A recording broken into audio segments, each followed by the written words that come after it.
يا أيها الذين آمنوا كتب عليكم الصيام كما كتب على الذين من قبلكم لعلكم تتقون أياما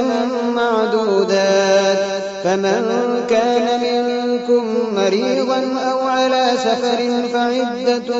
من أيام أخر وعلى الذين يطيقونه فدية طعام مسكين فمن تطوع خيرا فهو خير له وأن تصوموا خير لكم إن كنتم تعلمون شهر رمضان الذي أنزل فيه القرآن هدى للناس وبينات من الهدى والفرقان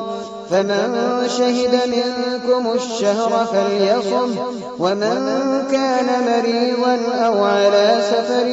فعدة من أيام أخر يريد الله بكم اليسر ولا يريد بكم العسر ولتكملوا العدة ولتكبروا الله على ما هداكم ولعلكم تشكرون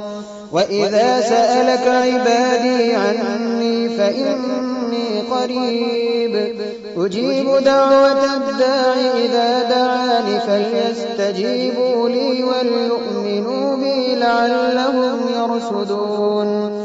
أحل لكم ليلة الصيام الرفث إلى نسائكم هن لباس لكم وأنتم لباس لهن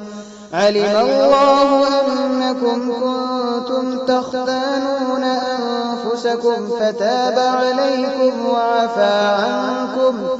فالآن باشروهن وابتغوا ما كتب الله لكم